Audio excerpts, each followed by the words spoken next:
The first Pokemon generation is filled with iconic moments. Oak forgetting his grandson's name, the original badass, Mewtwo, and more. But that's not all it's filled with. Memories of trading Pokemon with your friends, using sound to play instead of sight because it was dark and the original Game Boy had no backlight. Seeing the red light on your Game Boy start to dim, and then saving every few seconds before the power died, so you didn't lose even a little bit of progress. Yeah. Generation 1, more than any other generation, is filled with nostalgia. But does it actually hold up in current times? Is it still fun? I set out to answer these questions, and in my playthrough I realized something I hadn't expected to going in. I realized that not only are they still fun, there's so much more to these games than even their most avid fans give them credit for. They have the best story of any Pokemon game, hands down.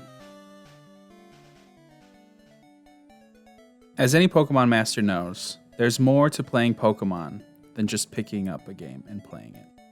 Every generation has at least 2 variations, and choosing which one to play is important. The most important draws from generation to generation are the starters and the legendaries. But there are almost no differences from version to version except for the Pokemon you can catch. And while other games lock their main legendaries behind each individual version, Generation 1 lets everyone catch Mewtwo. So the only real choice for this kind of game is Yellow version. While in Yellow you can only start with Pikachu, it's the only game in all of Pokemon that allows you to get all of the starters without having to trade, making it the best choice for this video. This game also has, in my opinion, one of the most important aspects of Pokemon in general, the Pokemon follow. So with my chosen version, I need to talk about how I'm going to play it. An emulator is the only way to go, and I can't use cheats to do anything in the game that I can do naturally. Basically, I'm going to be using the emulator like a Game Boy without a Game Shark. No infinite Master Balls, no infinite rare candies, just the base Pokemon experience. With the base rules out of the way, let's go catch some Pokemon. Usually when you start a new Pokemon adventure, you'll have to make an important choice as to which starter you'll take. Yellow version doesn't have that choice though. This version gives you Pikachu and only Pikachu. For those of you who do not know, the Yellow version is meant to recreate the Pokemon show experience in the Pokemon game format. Since Pikachu was fairly rare and kinda sucks, most people played through all of Red and Blue version without ever catching or using one. There were actually a bunch of bogus rumors on how to forego the initial 3 starters and get Oak to give you a Pikachu, like waiting 4 hours after starting the game before speaking with Oak. However, they were all apparently fake, and you could only start with a Pikachu when finally released the Yellow version. With that in mind, I felt Ash and Gary were the most appropriate names for me and my rival. Actually, when I was younger, I always used Ash and Gary, even in later games like Silver and Ruby. It wasn't until Ruby and Sapphire I found out almost no one actually did that. It's even more appropriate because Gary's actually an asshole like in the show, and I love it. While the earlier games don't have the same exposition dumps the newer games do, what is there is masterfully executed. While Oak forgetting his grandson's name is kind of a huge meme, it's actually really well done storytelling combined with in-game mechanics. Oak is a renowned Pokemon researcher, and he can't even remember his grandson's name. This seems like a joke to kids, but it works well as a more subtle storytelling technique for adults, and this game is filled with that. Gary has no parents. They likely died in a war, and is raised by his sister, only a legacy of his parents and his amazing grandfather to live up to, who literally can't even remember his name. So Gary has no one to raise him right, so his motivation and attitude are set up really well. It's one of the reasons why he and you are going to eventually go on to be the greatest Pokemon masters alive, even so young. I'm going to be revisiting Gary and his story as we go through the game, but just know that we're not done yet, not by a long shot. So with that, it's time to set out on my journey. In this playthrough, I set out to do a couple things I haven't before. I try to talk to every NPC and explore all available locations before the next roadblock. By roadblocks, I mean things like this guy. This old man won't move until you go to the Pokemart and bring Professor Oak his parcel. And you also can't buy Pokeballs until you do that either. When I first played this game as a child, I couldn't read. Or didn't. I'm not sure which one. And I didn't think anything of it, so I just played in this area until I had a level 42 Blastoise. My brother asked me where I was at one point and saw that I hadn't left the first town and had a 42 Blastoise. So he helped me give Oak his parcel. Thanks, bro. In this playthrough, I didn't replicate that, so Pikachu was not 42 by the time Oak got his parcel. Instead, I did it almost immediately. After that, I proceeded to catch every Pokemon in the area and get Pikachu to 14 and Pidgey to 18, evolving it to Pidgeotto. That's not a small task either. It took me quite some time. This might seem like a bit of overkill, but actually it's very normal for my Gen 1 playthroughs. My usual strategy is to only use Pidgey the entire game, or Pidgeot, technically. I will catch a Pidgey, evolve it into Pidgeotto before leaving the first town, and then from town to town until I've beaten the Elite Four. While there's nothing wrong with my playstyle, at least I don't think so, obviously, I don't think that's what most people's initial playthrough will be like. So I decided I would, for the first time ever, use a full team of 6, including Pikachu, even though he sucks. While I will be using all of my Pokemon slots this time, I will need a powerful Pokemon to overcome my first hurdle of the game. With Pikachu and Pidgeotto in my party, I set out. Pidgeotto was my front runner because the first hurdle was coming in fast and I wanted him to get a bit stronger. In each generation, there are gym leaders that are remembered by the people who played that generation. The first gym leader of the game is Brock, and his gym specializes in rock-type Pokemon. And Brock is definitely the most memorable gym leader of this one, perhaps besides Sabrina, but that's for a different reason besides difficulty. Normally in the first generation, you have about a 33% chance to be screwed by the first choice of the game you made. If you pick Charmander, you're going to have a hard time against Brock and then Misty. However, if you grab Bulbasaur, or better yet Squirtle, you have no problem against Brock or Misty. If you don't, there's only one Pokemon you can catch to make the fight a bit easier, and that's a male Nidoran. In Yellow, the version I chose, I have a 100% chance of having an issue with Brock, because Pikachu will be useless against Rock-type Pokemon, and Onix is a beast. On the bright side, Mankey now learns a move that can help it much earlier than he did in Red and Blue. So if you have all of this knowledge of Pokemon, you can go back and catch one if you didn't originally, or you can level them up if you haven't yet. Awesome. Realistically though, no one's going to do any of these things. With no knowledge of the game, Brock is extremely difficult, and he will not let you go any further to overcome the type disadvantage you will likely face here, which is why he's such a great first roadblock. Also, while I said 33%, it's actually a lot higher, and why Brock as a gym leader has withstood the test of time. When the game came out, word of mouth was supposed to teach people about the type disadvantage of fighting Brock. So if you chose Squirtle or Bulbasaur, someone who chose Charmander would tell you it was tough. Now, Charmander is the favorite starter by far of the original 3, meaning most people who pick up Blue or Red now grab Charmander and hit the roadblock once again. This is why I needed Pidgey to be Pidgeotto. While this is an amazing hurdle, Pidgeotto helped me to clear it with ease because of the level advantage. So while Brock is a legend, I beat him and moved on to my third Pokemon of the party, Magikarp. I've played the game several times since my youth, and it wasn't until high school I realized that there's a vendor in this Pokemon Center before the first cave that would sell you Magikarp for 500 Pokédollars. It's a steal, since first of all, Pokédollars are worth nothing, and you get an early Gyarados. Magikarp presents the first real issue of the game though. Magikarp can't fight on his own, so the only reasonable way to level him is to put him in the front of your party and switch him out after the fight starts. There's also something later called EXP share, but it is so slow. I thought this time for sure, I'm just going to use EXP share. But as you fight, every time, 7 different text pop-ups happen, and it's so slow. Oh my god. Anyway, I don't think there's anything inherently wrong with this, it just feels clunky. Besides this though, the cave didn't prove very difficult. It will be the first time I encounter Team Rocket, and the second time encountering a difference between Yellow version and the others. I will fight Jesse and James here after picking up the fossil, however, there is nothing important about them. The fossil I picked up was the Helix fossil because all praise Lord Helix. Then I moved on to the second gym. This gym was Misty and served as a joke for Pikachu, even though he was underleveled. I may have been favoring Pidgeotto a little too much, but Pikachu's type advantage held through the level disadvantage. This leads me to another gripe I have about the game, and Pokemon games in general actually. While Pokemon isn't an RPG, it kind of is, but I mean, it's not really. I mean, a little bit, I don't know.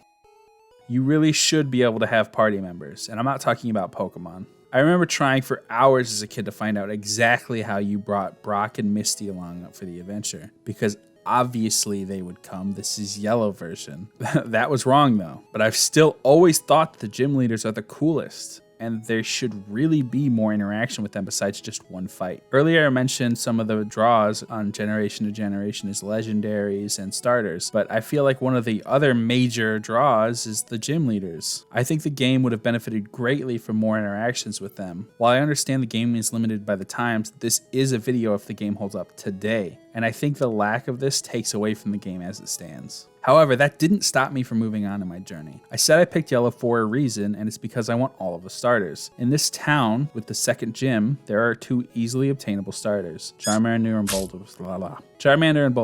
Charmander will be given to you as long as you talk to this trainer, and Bulbasaur needs a bit more, but even with just Charmander, we're moving on to the next phase of the game. At this point, I have 4 Pokemon to deal with: Pikachu, Pidgeotto, Charmander, and Magikarp. Of these 4, only Pidgeotto is worth anything in a regular fight. Pikachu can fare okay in a regular fight, but Charmander can only be used on type advantage fights, while Magikarp is actually worthless. So the next step for me is to grind. This can be seen as a flaw by a lot of people, but I want to take a minute to point something out that's very, very important. I didn't have to do this. I set out to play with all 6 Pokemon slots. This is a choice I made.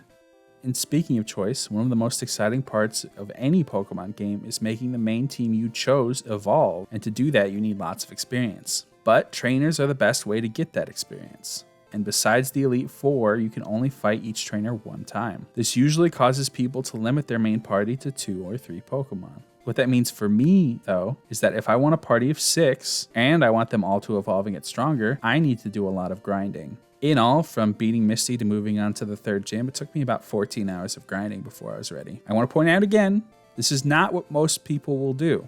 However, once I finished grinding, I had a level 36 Pidgeot and Charizard, a level 32 Venusaur, as well as a level 30 Pikachu and Gyarados. So suck it. I didn't mention getting Bulbasaur, but you can obtain him right next to the 2nd gym when your Pikachu loves you enough, which Pikachu ended up doing while I was grinding with him. So with this Beefcake Supreme party, I set out once again. Every trainer at this point had Pokemon under level 20, so I went over to Bill's with no problems at all and picked up my SSN ticket, and then headed to the next town. Before boarding the SSN, I traveled around a bit, cleaning up all the trainers in the area. Once I went as far as I could before a Snorlax blocked my path, I boarded the SSN. It was filled with trainers, and I fought each and every one of them aboard until I met up with Gary again. So obviously, I love Gary at this point. I think I've made that clear, but if not, I love Gary. But here we see again why. While yes, he's never actually beaten me, he works hard to be the best. Harder than I do, in fact. I know this because he's on the SSN, which shows us he's earned a ticket to be here. All we did to earn a ticket to be here was help Bill. So maybe potentially he got it from his grandpa, but it's more likely he earned it somewhere else because his grandpa doesn't give 2 shits about him. He also says something here that I think most people will shrug off, but it's actually unbelievable, and I'll explain why. He tells us he has caught 40 different kinds of Pokemon. This probably doesn't seem like a lot considering there are 151 in the game, but if I was Gary, it would have easily taken me between 30 and 40 hours of in-game time to get 40 Pokemon without trading.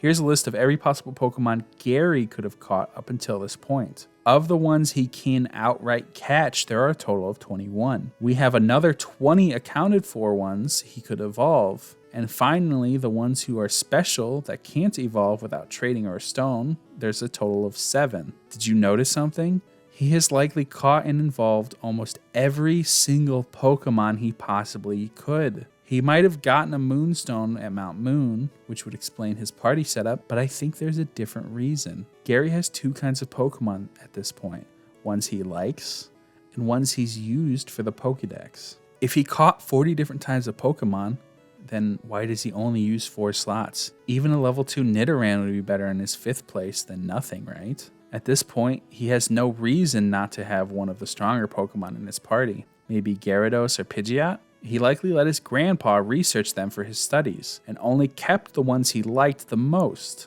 It's likely why he always tells you you still have a ways to go even if you beat him. Sure, he didn't win with his most beloved Pokemon, but if he hadn't set Venomoth to Oak, he'd likely have won. I mean, not against me with my level 36 Charizard / Pidgeot, but a regular person, sure. Now you may think this all seems like a stretch, and it could be, but the story writers of the game would be acutely aware of how many types of Pokemon they had by this point, and they picked 40. And it just so happens to match the total number he could catch up until this point almost exactly. It could absolutely be a reach, but developers could have picked any number, and they picked that one. I think it's meant to show how hard Gary is working to get approval of his grandfather. It's amazing.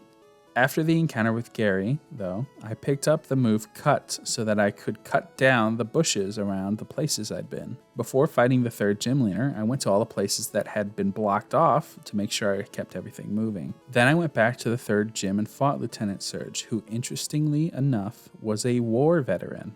It's here that we realize that there has been a war recently. With this knowledge, we can start to understand that there are two schools of thought held by the trainers we faced until now. For one, most of the people out training we've seen are kids, children and teens, sometimes the elderly, but rarely do you see adults. There are likely two reasons for this.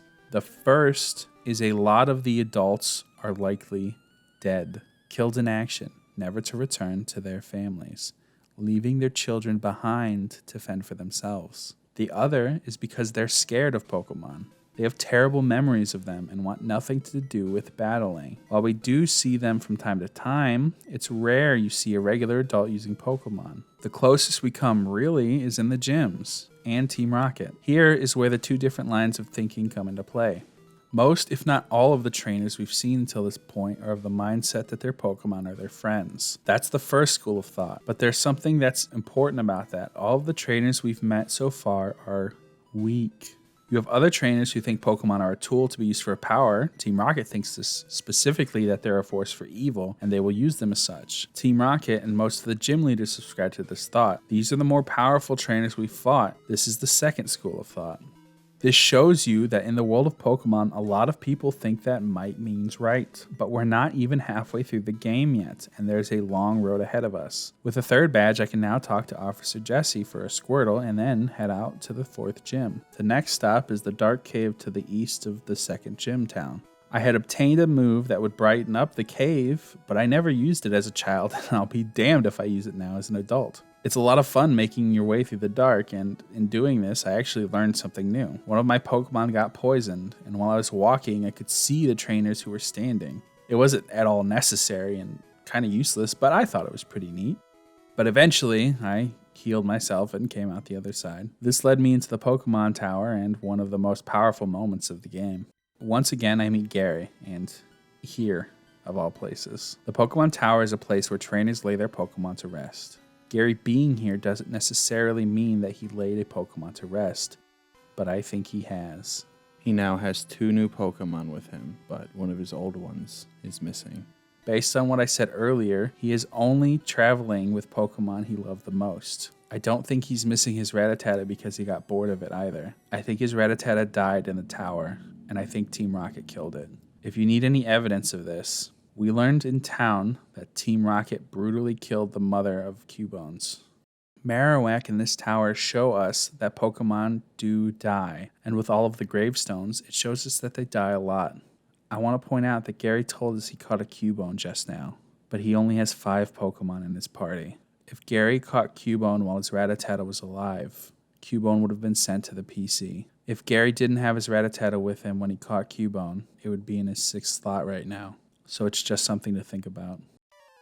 This is also the point where everything changes for him. Our rival goes from talking about filling the Pokedex, a goal he had to gain recognition of his grandfather, to talking about being the most powerful Pokemon trainer alive, so he would never lose anything ever again. There's a strong bond between him and I, but now we are working through opposing schools of thought. Gary no longer cares about filling out the Pokedex. It, along with his Pokemon, are only a tool for getting stronger. While encounters with our rival when we were walking the same path were commonplace before, it will be a while before we cross paths again.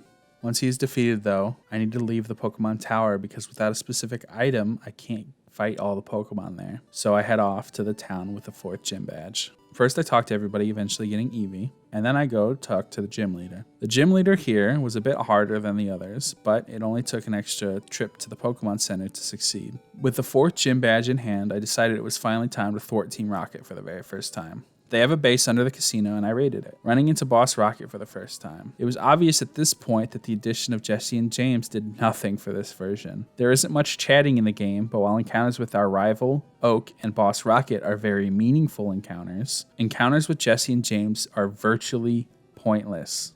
After defeating Boss Rocket, I attained the Sylph Scope, the item I was talking about, that will allow me to fight the Pokemon in the Pokemon Tower. So when I ran into another Snorlax, I headed back to the Pokemon Tower to fight them all. Now that I can fight the ghosts here, I climbed the tower and put Marowak's soul to rest. I then saved Mr. Fuji, and he gave me a Pokemon Flute. Up until this point, I had been everywhere except past the 2 Snorlaxes I mentioned earlier. The 2 ways are the walking way and the bike way. Both would eventually lead me to the 5th gym, so I decided to take the walking way. I had taken the bike way in the past, so I just decided to mix it up a little. So I decided to wake up Snorlax and then catch him. Then I headed to the town with the next gym, clearing out all of the trainers in between, and then headed straight to the Safari Zone. The Safari Zone is an interesting area. Instead of fighting Pokemon here, you can catch them, throw a rock at them, or use bait on them. There are a lot of very difficult Pokemon to capture here that I had never caught in my previous playthroughs, but I decided I would catch them this playthrough. It was actually much easier than I thought. I decided to look up the best way to catch Pokemon because I was always curious, and lo and behold, it was what I had thought all along. Just throwing Pokeballs was the best way to catch any Safari Pokemon, with a very, very rare exceptions, and I was always just sabotaging myself, throwing bait or rocks. With this knowledge, I swept up every Pokemon in the Safari Zone, and then traded out my Gyarados for Dratini. With this newest member of my party, they were underleveled, so I decided to go the bike way now for the experience. I woke up Snorlax again and caught him again because I fucking love Snorlax. Then I cleaned up all the trainers on the bike path, and when I was done, I fought the 5th gym leader. At this point, though, I had to make a decision. During all of this, I had been equally using my Pokemon. I had almost all of my Pokemon at or a little above level 40, with the exception of Dratini, who was Dragonair at level 32. This was a problem, though. This was a problem because the 5th gym had Pokemon higher level than this, and I was starting to sweat. So I made a decision there and then that I was reverting back to single Pokemon play. I had a strong enough party that if they fought against Pokemon that they held the type advantage over, they could beat Pokemon about 15-ish levels above their own. And that was fine, but I needed a ringer. So I pulled Pidgeot up to the front of the party and used him for the rest of the game. This let me defeat the 5th gym leader with a small amount of difficulty, but nothing too bad. And now I could head out to the 6th gym leader, Sabrina.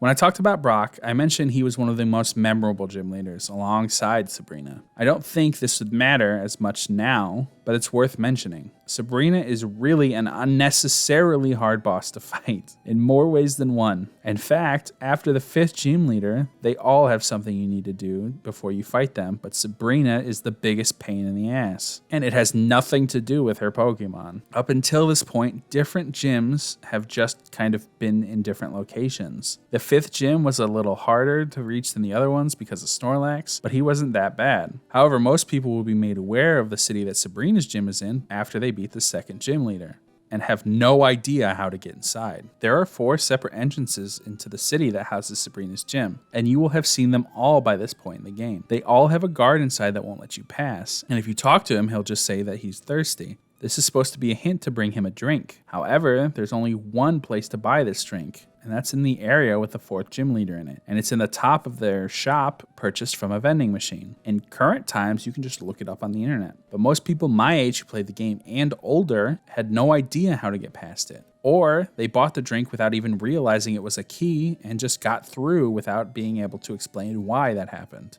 It's a minor gripe now, but anyone who played these games at release would likely remember this. I remember beating the 7th gym leader and still not having defeated Sabrina because I didn't know how to get into the city. Getting into the city isn't where the hardships end either. Once you enter the city, there are 2 gyms. One of them is blocked off. That's Sabrina's gym. So you'll go into the open one to beat the gym leader just to find out he wasn't actually a gym leader. The only way to fight Sabrina is to go into a large building in town, fight out Team Rocket, then go to her gym. Did I also mention that her gym is the most frustrating to navigate?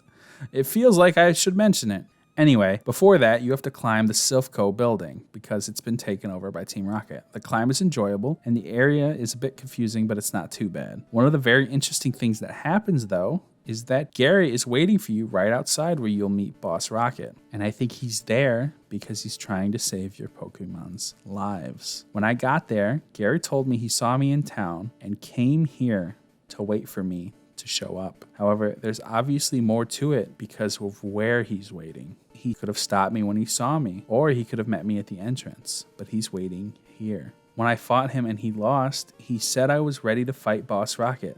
I think he's likely waiting here to make sure I didn't go into Boss Rocket and get one of my Pokemon killed. This is another strong reason why I think his Rattata died, and I think Boss Rocket is the one who killed it. It also shows a strong sense of character and friendship he shares with us. While he's too scared to go fight Boss Rocket again, he won't let you unless you beat him. So after the fight, I went in and defeated Boss Rocket, unlocking the 6th gym. After wandering around town some more, talking to everyone who was closed off before, I went in to get my 6th badge. Once I was done, I used Surf to clean up all the places I hadn't been, catching a Zapdos in the power plant, and then heading to where your Articuno was located. Articuno was way harder to catch than Zapdos for me. It had like 5 game resets before I caught him. Once I caught him though, I cleaned up the trainers and caught all the Pokemon around the 7th Gym Leader's Island. Once I cleaned up everyone, I resurrected the Great Lord Helix, and went into the Pokemon Mansion to get the key from the 7th Gym. There is a story here of Mew and Mewtwo. It's about Mewtwo's birth. It's actually divergent from the anime. It's not really interesting in comparison to the story of our rival, but it does add flavor to the legendary story. Anyway, I picked up the key and then I headed over to the 7th gym. Once you get into the 7th gym, you actually don't have to fight any of the trainers. If you go over to these computers, you'll get asked a question, and if you answer correctly, the door will open. The only way you'll have to fight the trainer is if you talk to the trainer, or if you answer the question incorrectly. So obviously, I answered all the questions correctly, and then fought the trainers anyway to assert my dominance. Now that I was only using Pidgeot, the fights were getting easier and easier. Pidgeot was growing in level, and I really had nothing to fear from anyone. After getting the 7th badge, I headed back to the 2nd town. The final gym is here, and although I didn't talk about it earlier, the gym leader had been absent. Now he's back. So I go into the gym, fight all the trainers, and then meet up with him. And surprise, it's Boss Rocket. This is an interesting and deep moment. After beating him here, he decides to disband Team Rocket. Giovanni at this point would have been beaten by your rival. That would have probably been a hit to his pride, but it's not like Giovanni hasn't lost before. However, it's only after he loses to you that he disbands Team Rocket. I believe he didn't disband Team Rocket when your rival beat him because your rival and he treat Pokemon the same way. They both use them as tools at this point, so he understands that your rival was just the better version of himself when they fought. However, you beat him with your Pokemon raised with a different school of thought. Not just once either, but 3 times. Many of the gym leaders and all of the Elite Four, and even once upon a time Professor Oak, all thought exactly the same as Giovanni and your rival. Giovanni, at least in some small part, does what he does because strength is the way. He has assuredly survived a war and lost friends to that war. He has seen people he loved lost and likely been the cause of others to lose ones they loved as well. Now, sitting here looking at you, he felt regret. The same way Team Rocket's malice changed your rival, your kindness has changed Giovanni. With the Rocket storyline done, I had all 8 badges, and it was time to head to the Pokemon League. On my way to the Pokemon League, though, I ran into Gary. We are in the same place I fought him very early on in our journey. I think we find him here because he's reminiscing about the fight we had before. He would have likely caught Rattata here. When I fight him now, I really see how much he's changed. It's not the best change, but it's obvious he's stronger, for better or worse. And when you beat him, he gives us an excuse for the first time ever. He says we beat him because he was being careless, and I think that's the reason for it. I think it's the reason we ran into him in the same exact place we fought him the first time. But now he's resolved, putting his past to bed, and fight the Elite Four.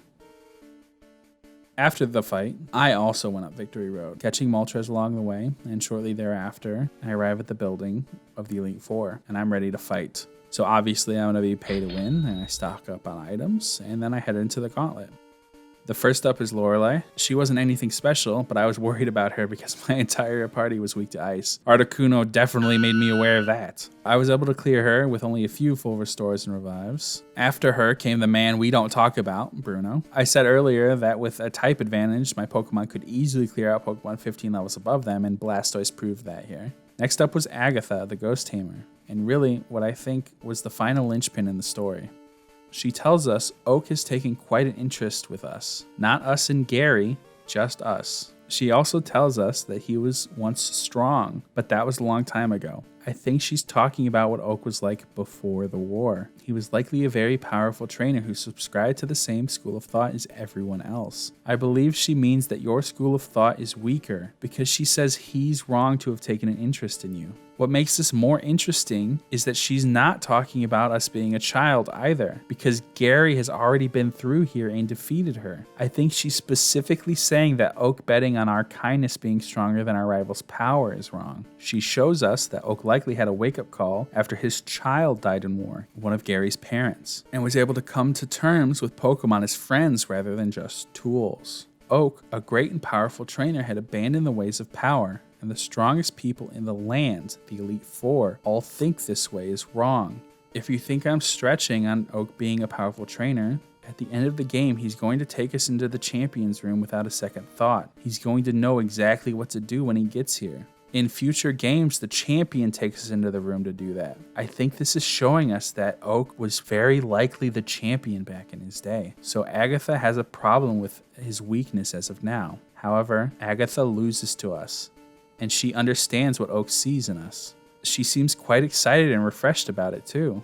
I think maybe the idea that kindness can overcome power is very relaxing for her once she saw it in action. If she was familiar with Oak a long time ago, she very possibly likes ghost Pokemon because of all the Pokemon she's lost over the years, and this is kind of backed up by all the tombstones in her room. With this, we now face the final of the Elite Four, Lance, the Dragon Tamer. He knows his dragons are powerful. However, with all of their mythical power, they lose to kindness as well. Now, I will say, the first time I came through here, I didn't have nearly as easy of time. God, not even close.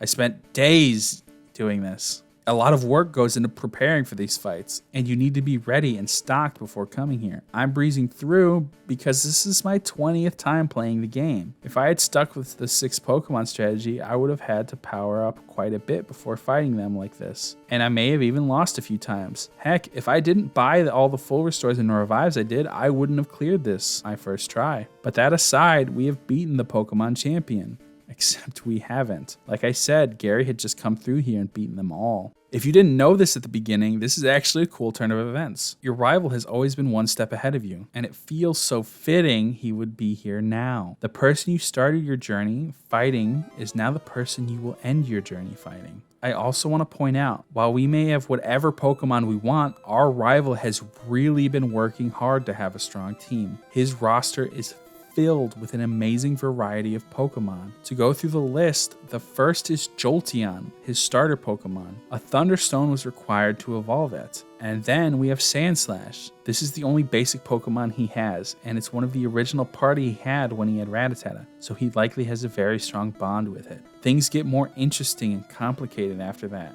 He has Alakazam. This Pokemon requires a trade to evolve, so that means he made sure to trade it to get it to evolve. Not only that, but Abra will teleport immediately as the fight begins, so he would have had to try very hard to catch this Pokemon. Then we have Exeggutor, who evolves from an Execute, who is only caught in the Safari Zone. And then, in order to evolve into Exeggutor, it requires a Leaf Stone. Next, he has Ninetales, which evolves from Vulpix. Vulpix can only be obtained through the casino, so he had to play the slots just to get this Pokemon. Then, in order to evolve Vulpix, he would need a Firestone. Again, lots of knowledge into this. Finally, we have Cloyster, which can only be fished up and requires a Water Stone. That's 6 different Pokemon. His starter, one he caught regularly, one that he caught with a lot of difficulty but needed a trade to evolve, one he had to catch at the Safari Zone and then use a stone, one he had to play the slots for and then use a stone, and then finally one he had to fish for and use a stone. That's a lot of special circumstances required to evolve his Pokemon. This required a deep knowledge of the Pokemon world. The party is also well-rounded and fierce. This isn't some cop-out party of all dragons or something. While I was able to beat the entire Elite Four because of my Pidgeot's level advantage, if you had given me his party, I think I could actually beat the Elite Four on my own merits. This just goes to show you how good he actually is. In the end, though, it means nothing. We beat him, and he can't understand why. He is sickened by his own shortcomings and begrudgingly admits we are the new champion. Oak then comes in to congratulate us. He then bemoans our rival for forgetting to treat Pokemon with love and trust, trying to do everything himself, saying without his Pokemon, he would never have been able to be the champion in the first place. He then immediately takes us to the champion record room to record our team in the annals of history. He's kind of a shitty grandpa. But this marks the end of the Pokemon Yellow story. But it does not mark the end of our journey, especially if you restart the Game Boy before you hit the end screen and then the game didn't save and you have to fight the Elite Four all over again. Easier the second time though. I think this story was spectacular. As a standalone game, this one definitely still holds up. The progression of your rival, the different gym leaders, the fight between kindness and power is really compelling. I think that while going through the world and catching all the Pokemon, you get a strong sense of success, and it really helps make the experience more enjoyable. I want to say that the story itself is one of the better ones in all of video games, not just Pokemon. It gives a powerful message with dark undertones without ever messing up the amazingly light feel of the game that children will have. However, as a Pokemon game, there's more than just beating the story. I have to fill up the Pokédex. I thought about just beating the Elite Four and calling it good, but there are really two separate aspects of a Pokemon game. The first is becoming the champion, and I think that's the story of the game, so how the game stands on its own merits. And I already said it had a stellar story that holds up even today. However, the other is how it stands as a Pokemon game. A lot of Pokemon fans nowadays roll their eyes when people talk about Gen 1 being their favorite because Pokemon has changed a whole lot since then, and in many ways for the better. Whether I like it or not, there are tons of Pokemon games, and I need to see if this game is a fun Pokemon game. The first thing that's obvious after beating the Elite Four is that there's really nothing left to do. The only thing you can really do is go to the cave that houses Mewtwo. While Mewtwo is in fact a badass, there's nothing to do with him besides beat the Elite Four again. So the only thing I can think to do besides max out the levels of my party is fill out the Pokédex. This is a take it or leave it activity too. I decided I would do it for the sake of verifying if it was fun or not, but I could see a lot of people being done after just beating the Elite Four. A lot of other Pokemon games have things that they could do afterwards, but this is about this game. So to do this, I'll need to play the other versions. So I booted up Blue, caught a bunch of trade fodder, and sent over the team. Then I sped my way through, catching Weedle, Pikachu, as well as other Pokemon I can only catch outside of Yellow. It took about 2 hours of total real time for about 8 hours of in-game clock time. When I was done, I traded over the Pokemon and then decided to clean up the Pokedex that I could in my Yellow version. Going through and leveling up Pokemon is super fucking slow, so if I could, I caught them. This only left a handful of Pokemon who needed to evolve, and only one Pokemon I had to play red for, Electabuzz. This leads to a point I want to make. If this sounds tedious to you, don't play Yellow. You'll want to make sure you play red or blue. Overall, was getting the Pokédex filled out so bad? No. There are some fun rumors I tried to catch Mew that I remember from my childhood, like using strength to push away the SSN or talking to Oak 100 times. I was eventually able to get Mew without cheats though, bringing the total number of necessary cheats to beat the game 0. Was it fun? Yes and no. I was anxious to finish because I wanted to make the video, so the final steps were grinding my gears a bit, but I still enjoyed finishing the Pokédex. I think that the experience was kind of a pain in the ass though, and I really wish there was a better way to level Pokemon, like EXP all with skipping text. So the question you came here to have answered, is Gen 1 still fun? Absolutely. It's a spectacular must-play game for anyone. Even people who aren't Pokemon fans. The story, the amount of choice that the game provides to you, it's all still a lot of fun. Is it a great Pokemon game? Kinda. It's a bit tedious to fill out the Pokédex for the Pokédex's sake with virtually no reward. There's almost nothing to do after you beat the game, but it wasn't a terrible experience as a Pokemon game. It lacks some of the sophistication and quality of life changes that future games have, but honestly, the story is probably one of my favorites. It's no wonder it's lasted through the years as so many people's favorite Pokemon game. If you personally have any stories about you played the games your first time, or you want to tell me about the teams you played with, I'd love to hear them. Playing again had so many memories flooding back that I didn't even talk about in this video. I'd love to hear about any memories you had. Or if you think I'm full of shit on what happened in the story, let me know. Anyway, thanks for watching. Bye-bye.